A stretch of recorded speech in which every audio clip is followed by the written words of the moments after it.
Assalamualaikum warahmatullahi wabarakatuh. Selamat pagi. Selamat datang kembali di kelas fisika. Pada pertemuan pagi hari ini kita akan belajar tentang materi efek Doppler. Masih melanjutkan tentang materi bunyi yang sudah kita pelajari pada pertemuan sebelumnya. Perhatikan gambar berikut. Efek Doppler ditemukan oleh ilmuwan fisika asal Austria yang bernama Christian Doppler. Efek Doppler menjelaskan fenomena yang berkaitan dengan pergerakan sumber bunyi terhadap pendengar yang relatif satu sama lain dan menyebabkan frekuensi yang didengar berbeda dari frekuensi yang dihasilkan sumber bunyi. Misalnya, ketika sebuah ambulans yang membunyikan sirinenya bergerak mendekati seseorang yang sedang berdiri di bahu jalan, maka bunyi yang akan terdengar makin tinggi. Ketika ambulans tersebut bergerak menjauh, maka bunyi sirine yang terdengar akan semakin mengecil. Efek Doppler dirumuskan, Fv sama dengan V plus minus Vp dibagi V plus minus Vs dikali Fs. Dengan keterangan rumus, Fv adalah frekuensi bunyi yang didengar pendengar, kemudian Fs adalah frekuensi sumber bunyi, Vp adalah kecepatan pendengar dalam meter per sekon. Vp ini ada aturannya ya. Vp akan bernilai positif apabila pendengar mendekati sumber bunyi dan bernilai negatif apabila pendengar menjauhi sumber bunyi. Kemudian Vs adalah kecepatan sumber bunyi dan Vs pun ada aturannya, bernilai positif apabila sumber bunyi menjauhi pendengar dan bernilai negatif apabila sumber bunyi mendekati pendengar. Jadi perhatikan gambar di sini ya, bisa dilihat. Kalau sumber bunyinya menjauhi pendengar, maka Vs-nya bernilai positif. Kalau sumber bunyi mendekati pendengar, maka bernilai negatif. Sementara jika pendengar mendekati sumber bunyi positif, dan apabila pendengar menjauhi sumber bunyi negatif. Perhatikan gambar berikut. Apabila terdapat pengaruh kecepatan angin, maka rumus efek Doppler Fv sama dengan V plus minus Va plus minus Vp dibagi V plus minus Va plus minus Vs dikali Fs. Dengan ketentuan, jika arah angin searah dengan sumber bunyi, maka Va di rumus itu bernilai positif, dan jika arah angin berlawanan arah dengan sumber bunyi, maka Va di rumus itu bernilai negatif. Frekuensi layangan. Perhatikan gambar berikut. Ada seseorang yang berdiri di bahu jalan, kemudian pada keadaan pertama, sebuah ambulans mendekat ke orang tersebut sambil membunyikan sirine, maka orang ini ya akan mendengar frekuensi ambulan, kita sebut saja dengan frekuensi 1. Kemudian pada keadaan kedua, ambulansnya bergerak menjauh. Nah, maka orang ini pun juga akan mendengar frekuensi pada keadaan ketika ambulan tersebut menjauh. Kita sebut saja dengan frekuensi 2. Nah, selisih dari dua frekuensi yang didengar dari dua keadaan ini itu disebut dengan pelayangan. Frekuensi layangan adalah selisih antara dua frekuensi gelombang yang berinterferensi. Dirumuskan F layangan sama dengan Fv2 dikurang Fv1 atau frekuensi yang lebih besar dikurang dengan frekuensi yang lebih kecil. Keterangan Fv2 adalah frekuensi sumber bunyi 2 yang didengar pendengar dan Fv1 adalah frekuensi sumber bunyi 1 yang didengar pendengar. Kita next ke slide berikutnya. Aplikasi efek Doppler. Yang pertama, sirine. Suara yang dikeluarkan sirine pada mobil ambulans, polisi, ataupun pemadam kebakaran dirancang untuk memanfaatkan efek Doppler semaksimal mungkin sehingga pendengar akan makin waspada terhadap mobil-mobil tersebut saat bergerak mendekati pendengar. Kemudian, radar. Efek Doppler dipakai pada aplikasi beberapa jenis radar untuk mengukur kecepatan objek yang diamati. Dengan mengukur perubahan frekuensi yang diterima, maka kita dapat mengukur kecepatan objek tersebut. Kesehatan, ekokardiogram merupakan perangkat kesehatan yang menggunakan fenomena efek Doppler untuk mengukur kecepatan aliran darah dan karakteristik jaringan tisu secara akurat. Alat ini juga dapat menghasilkan gambar jantung dan aliran-aliran darah dengan menggunakan suara ultrasonik Doppler 2 dimensi dan 3 dimensi. Kemudian bidang industri, terdapat beberapa instrumen yang digunakan insinyur untuk mengetahui kecepatan aliran fluida di dalam pipa ataupun aliran eksternal seperti laser Doppler velocimeter, akustik Doppler velocimeter, dan ultrasonic Doppler velocimeter yang menggunakan prinsip efek Doppler. LDV dapat juga dipakai untuk mengukur getaran tanpa kontak langsung dengan permukaan yang akan diukur.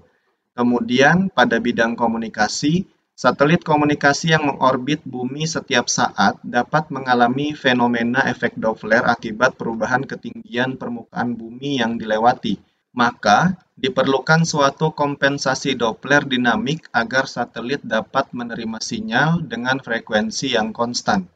Dan yang terakhir adalah di bidang astronomi, fenomena efek Doppler terjadi di luar angkasa. Perubahan frekuensi gelombang elektromagnetik dihasilkan dari bintang-bintang yang bergerak di galaksi kita dan di luar galaksi. Efek Doppler digunakan untuk mencari informasi mengenai karakteristik bintang-bintang tersebut dan galaksi-galaksi. Nah, kemudian kita masuk pada contoh soal penerapan dari efek Doppler. Contoh pertama, sebuah mobil polisi dengan sirine menyala yang berfrekuensi 945 Hz bergerak dengan kecepatan 90 km per jam, mendekati seseorang yang sedang berdiri di pinggir jalan. Jika kecepatan suara di udara sebesar 340 meter per sekon, berapa frekuensi bunyi sirine yang didengar oleh orang tersebut? Nah, kalau kita telaah pada soal, di sini diketahui frekuensi sumber bunyi sebesar 945 Hz, kemudian kecepatan sumber bunyinya 90 km per jam, ini harus kita rubah ke meter per sekon, dan di sini kondisinya mendekati pendengar. Kemudian pendengarnya diam di pinggir jalan, artinya kecepatan pendengar sama dengan 0. Dan kecepatan bunyi di udara 340 meter per sekon. Pertanyaannya adalah berapa nilai Fv-nya? Nah, di sini diketahui ya, Fs 945 Hz, kemudian Vs-nya 90 km per jam. Ini kita rubah ke meter per sekon, kali 1000 dibagi 3600 sekon ya. Sehingga hasilnya adalah 25 meter per sekon. Dan tandanya di rumus nanti negatif karena sumber bunyinya mendekati pendengar. Kemudian Vp-nya sama dengan 0 dan V-nya sama dengan 340 meter per sekon. Pertanyaannya adalah berapa frekuensi yang didengar oleh pendengar. Kita langsung jawab menggunakan rumus Fv sama dengan V plus minus Vp dibagi V plus minus Vs dikali Fs. Nah, di sini Vp-nya sama dengan 0, kemudian tadi Vs-nya mendekat, maka di rumus tandanya negatif ya. Nah, kemudian kita masukkan saja langsung angka-angkanya. V-nya nilainya 340, kemudian Vs-nya 25, dan Fs-nya 945. Jadi 340 dibagi 340 dikurang 25 itu 315. Kemudian kita hitung saja 945 dibagi 315 itu hasilnya 3. Baru kita kali dengan 340 sehingga frekuensi yang didengar oleh pendengar itu sebesar 1020 Hz ya.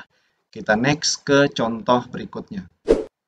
Sebuah mobil polisi dengan sirine menyala yang berfrekuensi 945 Hz bergerak dengan kecepatan 90 km per jam mengejar seorang pelaku kriminal yang sedang melaju menjauh dari polisi dengan kecepatan 72 km per jam. Jika kecepatan rambat suara di udara sebesar 340 meter per sekon, berapa frekuensi sirine yang didengar oleh pelaku tersebut? Nah, untuk kasus soal seperti ini, mobil polisi itu bertindak sebagai sumber bunyi dan mendekati pelaku kriminal yang sebagai pendengar. Sementara pelaku kriminalnya itu menjauh ya. Jadi sumbernya mendekat, kemudian pelakunya atau pendengarnya menjauh. Diketahui Fs-nya 945 Hz, kemudian Vs 90 km per jam, kita rubah menjadi 25 meter per sekon, tandanya negatif karena mendekati pendengar. Kemudian Vp 72 km per jam itu sama dengan 20 meter per sekon, tandanya negatif karena pendengar menjauhi sumber bunyi. Dan V sama dengan 340 meter per sekon. Dan pertanyaannya adalah berapa frekuensi bunyi yang didengar oleh pelaku tersebut. Kita langsung jawab. Fv sama dengan V plus minus Vp per V plus minus Vs dikali Fs. Nah, ini tandanya negatif untuk Vp dan negatif untuk Vs. Jadi sama-sama negatif. Kita masukkan saja angkanya. Dengan nilai V adalah 340, kemudian Vp-nya 20, dan Vs-nya 25. Kemudian Fs-nya 945. Kita hitung saja, 340 dikurang 20 itu 320. Kemudian per 315 dikali 945. Ini kalau kita bagi hasilnya 3 dikali dengan 320, maka hasilnya adalah 960 Hz. Kita next ke soal berikutnya. Sumber bunyi memancarkan bunyi dengan frekuensi 500 Hz dan bergerak saling mendekat dengan pendengar. Jadi posisinya sumber mendekat dan pendengarnya mendekat. Kecepatan sumber bunyi 40 meter per sekon dan kecepatan pendengar 50 meter per sekon. Jika kecepatan bunyi di udara 340 meter per sekon, frekuensi bunyi yang didengar oleh pendengar adalah: diketahui frekuensi sumbernya 500 Hz, kemudian sumbernya mendekat 40 meter per sekon, tandanya nanti negatif. Kemudian pendengarnya juga mendekat 50 meter per sekon, namun tandanya positif. Dan V-nya 340, pertanyaannya adalah berapa frekuensi bunyi yang didengar oleh pendengar. Kita langsung masukkan ke rumus ya. Jadi di sini Fv sama dengan V plus Vp per V min Vs kali Fs. Kita masukkan angkanya. 340 tambah 50, 390. 340 min 40 itu 300. Kita kali dengan 500. Nah, itu hasilnya adalah 650 Hz. Jadi, tolong diingat konsepnya, dipahami kalau sumber mendekat seperti apa, kalau sumber menjauh seperti apa. Dan kalau pendengar yang mendekat, itu plus gitu ya. Kemudian kalau pendengarnya menjauh, itu negatif. Kita next ke soal berikutnya. Sebuah ambulans membunyikan sirine dengan frekuensi 600 Hz mendekati seorang anak yang berdiri di bahu jalan. Nah, di sini kalau anaknya berdiri tanpa bergerak, begitu artinya dia diam ya. Jika anak tersebut mendengar frekuensi sirine ambulans dengan frekuensi 680 Hz dan cepat rambat bunyi di udara 340 meter per sekon, hitung kelajuan ambulans tersebut. Jadi di sini yang diketahui frekuensi sumbernya 600 Hz, kemudian kecepatan anak sama dengan 0, kemudian frekuensi yang didengar oleh anak 680 dan V 340, pertanyaannya adalah kelajuan dari ambulansnya atau kelajuan dari sumber bunyi ya, Vs. Kita langsung masukkan ke rumus ya. Jadi VP sama dengan V plus minus, di sini tadi 0 karena anaknya dalam keadaan diam, pendengar diam, per V min Vs ya, karena sumbernya mendekat, dikali Fs. Nah, kita masukkan angkanya, tadi Fv-nya 680 yang didengar oleh pendengar, sama dengan 340 per 340 min Vs ini yang ditanya, dikali dengan 600 ya. Kita kali dulu 340 dengan 600, hasilnya 204.000. Kemudian baru kita tukar posisi antara 340 min Vs dan 680. Jadi hasilnya seperti ini. 340 min Vs sama dengan 204.000 dibagi 680. Ini hasilnya 300. Baru kita pindah ruas. Di sini min Vs ya, pindah ke kanan dulu jadi positif Vs.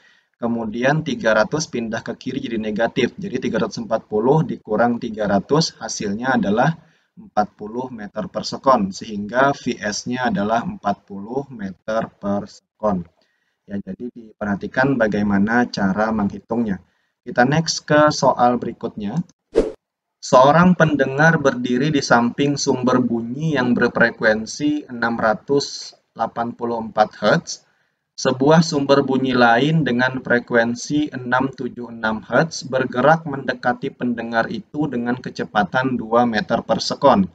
Bila kecepatan merambat bunyi di udara 340 meter per sekon, maka frekuensi layangan yang didengar oleh pendengar itu adalah. Nah, ingat frekuensi layangan tadi adalah selisih dari dua buah frekuensi sumber bunyi yang saling berinterferensi begitu. Nah, di sini kita lihat di soal ada dua buah sumber bunyi. Sumber bunyi yang pertama frekuensinya 684 Hz. Kemudian pendengarnya tepat berdiri di samping sumber bunyi yang pertama. Sehingga bisa kita katakan bahwa pendengar ini mendengar sumber bunyi yang pertama itu sebesar 684 Hz. Jadi ini sudah bisa kita katakan sebagai frekuensi bunyi yang didengar oleh pendengar untuk sumber yang pertama. Kemudian sumber yang kedua, di sini kondisinya bergerak, kemudian dia mendekati pendengar ya dengan kecepatan 2 meter per sekon. Maka harus kita hitung dulu berapa frekuensi yang didengar oleh pendengar dari sumber bunyi yang kedua. Jadi di sini diketahui Fs1 sama dengan Fp1 sama dengan 684 Hz. Kemudian yang perlu kita hitung adalah frekuensi yang didengar oleh pendengar dari sumber bunyi yang kedua. Di sini kita lihat frekuensi sumber bunyinya 676, kemudian kecepatannya 2 meter per sekon dan mendekat, dan V-nya adalah 340. Ya, kita hitung dulu. Fp2 sama dengan V plus minus 0 karena pendengarnya diam, dibagi V min Vs kali Fs. Kita masukkan angkanya 340 dibagi 340 min 2 dikali 676. Itu hasilnya adalah 680 Hz. Sehingga sudah kita dapat frekuensi yang didengar oleh pendengar dari sumber bunyi yang kedua sebesar 680 Hz. Maka kita bisa menghitung pelayangan yang didengar oleh pendengar dengan mengurangkan Fp1 dikurang dengan Fp2 ya, yang besar dikurang yang kecil, sehingga hasilnya adalah 4 Hz. Nah, sampai sini bisa dipahami ya, jadi silahkan dipelajari lagi konsepnya, kemudian diperhatikan tadi bagaimana cara menyelesaikan beberapa contoh soal yang diberikan. Kita next ke slide berikutnya. Sekarang kita masuk pada tugas. Di sini saya punya 3 tugas untuk kalian. Silahkan dikerjakan. Kemudian jawabannya dikumpulkan seperti biasa melalui Google Classroom sekolah ya. Nah, di sini untuk tugas pertama, pertanyaannya adalah frekuensi yang didengar oleh pendengar. Dalam hal ini yang bertindak sebagai sumber bunyi adalah kereta api, kemudian mendekat ya. Kereta api mendekat berarti sumber bunyinya mendekat, frekuensinya 930 Hz. Bunyi yang didengar oleh orang yang berada di stasiun. Nah, orangnya berada di stasiun, maka bisa kita anggap orangnya diam ya. Jadi kecepatan pendengarnya sama dengan 0. Hitung berapa frekuensi yang didengar. Untuk soal yang kedua, seorang pendengar berdiri di bahu jalan, maka bisa kita katakan bahwa kecepatannya sama dengan 0. Ada sebuah ambulans bergerak mendekat dari arah kanan, kecepatannya 20 meter per sekon, frekuensinya 960. Jadi sumber bunyi yang pertama mendekat ya. Nah, maka pendengar akan mendengar EP1. Nah, kemudian ada lagi dari arah kiri, mobil polisi juga bergerak mendekat. Nah, ini bisa kita katakan sebagai sumber bunyi yang kedua ya. Jadi pendengar nanti akan mendengar EP2. Nah, silahkan kalian hitung berapa nilai EP1 dan EP2-nya, baru kalian kurangkan untuk menghitung pelayangan bunyi yang didengar oleh pendengar. Kemudian soal yang ketiga adalah di sini ada sumber bunyi bergerak relatif ya terhadap pendengar yang diam, berarti kecepatan pendengar sama dengan 0. Cepat rambat bunyi di udara 325 dan kecepatan sumber bunyinya 25. Maka perbandingan frekuensi yang diterima pendengar saat sumber mendekat dan menjauh. Jadi silahkan kalian hitung. Yang pertama adalah frekuensi yang didengar pendengar saat sumbernya mendekat, itu nilainya berapa. Kemudian hitung lagi frekuensi yang didengar pendengar saat sumbernya menjauh ya, itu hasilnya berapa. Baru kalian bandingkan antara sumber bunyi yang mendekat dan menjauh. Kira-kira perbandingan frekuensi yang didengar oleh pendengarnya berapa. Nah, kurang lebih seperti itu tugasnya. Jadi silahkan dikerjakan, silahkan dipahami lagi konsep dari efek Doppler. Nah, materi efek Doppler ini mengakhiri materi kita tentang bab gelombang bunyi ya. Jadi next pertemuan kita akan masuk pada bab baru. Baik, kurang lebih seperti ini pembelajaran kita pada pagi hari ini. Saya harap mudah-mudahan kalian bisa mengerti. Saya akhiri. Assalamualaikum warahmatullahi wabarakatuh. Sampai jumpa di video pembelajaran berikutnya. I start to sail along these ocean waves. Nobody knows how to find us. It's turning out to be a perfect day. I just wanna leave our normal lives behind us.